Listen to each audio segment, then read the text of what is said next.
Shalom, perkenalkan, nama saya Sanche Novita Pananggung. Saya adalah mahasiswa kelas D semester 5, Program Studi Pendidikan Agama Kristen, Fakultas Ilmu Pendidikan Kristen, Institut Agama Kristen Negeri Manado. Di saat ini saya akan menjelaskan kembali tentang resume yang sudah saya buat. Video ini dibuat sebagai pemenuhan tugas UAS mata kuliah misiologi. Misiologi adalah ilmu studi firman yang mempelajari tentang pengutusan. Misi adalah bagian yang tritunggal untuk menyatakan Kristus kepada dunia dengan jalan proklamasi, kesaksian dan pelayanan, serta dengan kuasa Roh Kudus, Allah dan firman-Nya, manusia dibebaskan. Istilah misiologi berasal dari kata Latin missio yang artinya pengutusan. Dalam bahasa Inggris, Jerman, dan Prancis dikenal dengan kata mission, dan dalam bahasa Belanda dikenal dengan kata missie. Dipergunakan untuk gereja Roma Katolik dan gereja Protestan pada umumnya menggunakan kata sending. Sebagai orang percaya, jangan pernah kita menolak untuk melayani Tuhan, tetapi kita harus menerima dengan sukacita karena kita dipercayakan untuk menjadi seorang pelayan. Dasar misiologi adalah Keluaran 19 ayat 5 dan 6. Hakikat misiologi menurut D.W. Ellis ada 3, yaitu proklamasi, kesaksian, dan pelayanan. Ketiga aspek ini merupakan pernyataan Kristus bagi dunia yang tidak bisa dipisahkan satu sama lain. Hakikat misi menurut C.H. Abineno ada 3, yaitu pemberitaan firman, persekutuan, dan pelayanan. Misi dan penginjilan merupakan hal yang berhubungan erat. Misiologi merupakan induk dari misi. Misi adalah pengutusan. Dalam melaksanakan misi, kita tidak boleh langsung menginjil, tetapi kita harus melakukan pendekatan, kemudian pelan-pelan menginjil. Penginjilan dilakukan bukan untuk diri sendiri, melainkan untuk Tuhan. Ketika kita dipilih untuk menjadi seorang pelayan, berarti kita adalah orang istimewa. Ada 3 aspek pemilihan bangsa Israel, yaitu aspek universalisme, aspek eskatologia, dan aspek depan mesianis. Misi bukan ciri perbuatan Allah. Pekerjaan misi berasal dari hati Allah. Melalui misi kita dapat belajar tentang karakter Allah, seperti rendah hati. Dalam melakukan pelayanan, kita harus memiliki kepribadian yang rendah hati. Missio Dei memiliki 3 tujuan, yaitu pertobatan orang kafir, penanaman gereja, kemuliaan dan penampakan anugerah ilahi ketika lahir kembali, menyatakan kemuliaan Allah.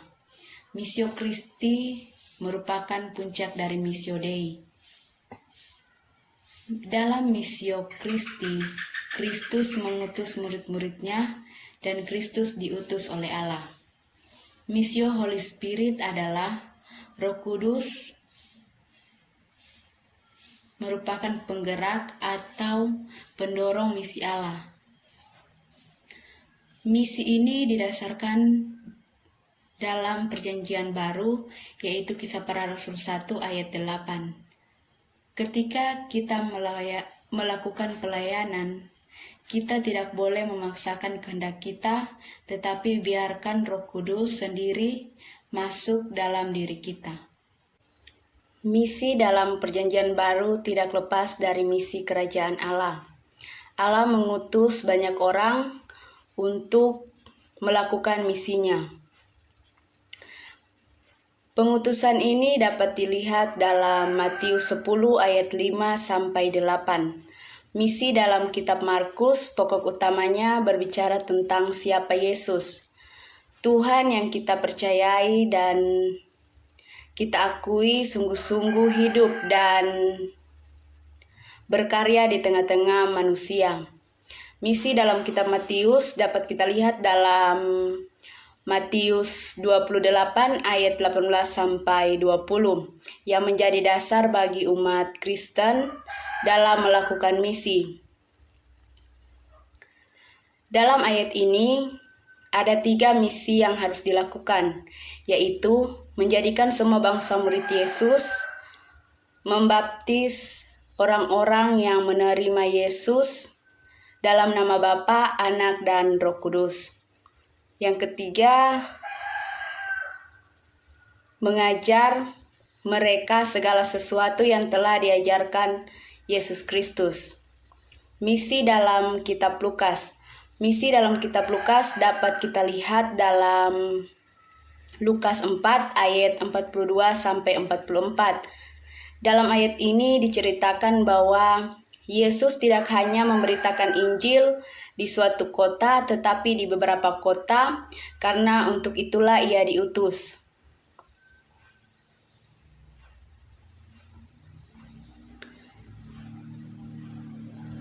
Misi dalam kitab Kisah Para Rasul. Misi dalam kitab Para Rasul dapat dilihat dalam Kisah Para Rasul 2 ayat 1 sampai 13.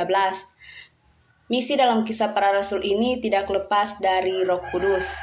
Melalui pencurahan Roh Kudus, para murid diberi keberanian untuk memberitakan nama Yesus tanpa takut. Gereja adalah misioner. Misioner berasal dari kata mission yang disebut misionaris atau misionari yang berarti utusan Injil. Tugas misioner ada 2, yaitu penginjilan ke dalam dan penginjilan keluar. Gereja adalah misioner. Misi dalam gereja dapat dilakukan melalui persekutuan umum, pemuda remaja, sekolah minggu, dan lain-lain. Kebersamaan gereja dapat ditopang melalui 3 hal, yaitu ketekunan, kesetiaan, dan ketulusan. Pengaruh ekonomi terhadap pelayanan misi. Pengaruh ekonomi terhadap pelayanan misi ini sangat penting, namun ada kalanya ekonomi menjadi penghalang atau penghambat bagi pertumbuhan iman jemaat. Oleh karena itu, hendaknya ekonomi bukan menjadi standar pelayanan, tetapi menjadi sarana untuk melengkapi pelayanan di ladang Tuhan. Kemudian ada pengaruh politik terhadap pelayanan misi. Pengaruh politik terhadap pelayanan misi ini juga penting, tetapi tergantung dari penggunaan politik tersebut. Jika politik digunakan dengan baik atau sebagai kemuliaan nama Tuhan, maka hal itu akan berdampak positif. Tetapi ketika politik disalahgunakan, maka akan berdampak negatif. Kemudian ada pengaruh sosial terhadap pelayanan misi. Sosial terhadap pelayanan misi ini bertujuan untuk membantu orang-orang yang ada di sekitar kita. Nah, dasar pengaruh sosial terhadap pelayanan misi ini dapat kita lihat dalam Kisah Para Rasul 11 ayat 28 sampai 29. Pengaruh pendidikan terhadap pelayanan misi. Pendidikan sangat penting dalam pelayanan misi, karena dengan pendidikan kita akan mampu melaksanakan 2 hukum utama, yaitu sebagaimana yang terdapat dalam Matius 22 ayat 37 sampai 40. Kemudian pengaruh keamanan.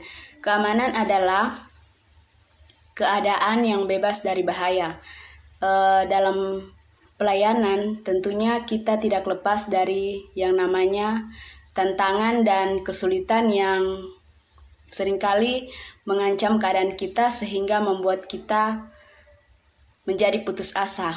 Oleh karena itu, selain mengandalkan Tuhan, kita juga harus melakukan kerjasama dengan pemerintah setempat agar keamanan kita dapat terjamin. Kemudian pengaruh kebudayaan terhadap pelayanan misi. Kebudayaan ini merupakan hal yang turun-temurun dan selalu ada di setiap daerah. Seperti yang kita lihat bersama, tentunya sekarang ini kebudayaan sudah mulai membawa pengaruh yang negatif. Kemudian unsur-unsur yang mempengaruhi pelayanan misi, unsur-unsur yang menjadi penghambat dalam pelayanan misi, yaitu yang pertama faktor internal yang di dalamnya ada pandangan hidup, yang kedua pemimpin gereja yang tidak mendapatkan pengajaran tentang misi dalam gereja. Yang berikutnya adalah anggaran dana. Faktor kedua yaitu faktor eksternal yang di dalamnya ada keluarga dan masyarakat setempat. Kesimpulan dari pembahasan. Misiologi adalah ilmu studi firman yang mempelajari tentang pengutusan. Ada 3 pekerjaan misi, yaitu Missio Dei, Missio Christi, dan Missio Holy Spirit. Ketiga misi ini sangat berhubungan erat dan tidak bisa dipisahkan. Misi Allah dapat kita lihat dalam Alkitab, baik PL maupun PB.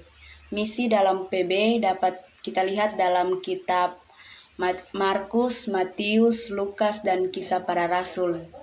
Ada beberapa hal yang mempengaruhi pelayanan misi, yaitu ekonomi, politik, sosial, pendidikan, keamanan, dan kebudayaan. Unsur-unsur yang mempengaruhi pelayanan misi ada 2, yaitu faktor eksternal dan faktor internal. Dalam pelayanan misi, kita bertujuan untuk membebaskan orang-orang keluar dari dalam dosa. Dalam melaksanakan misi, kita tidak boleh memaksa seseorang. Sekian dan terima kasih. Tuhan Yesus memberkati.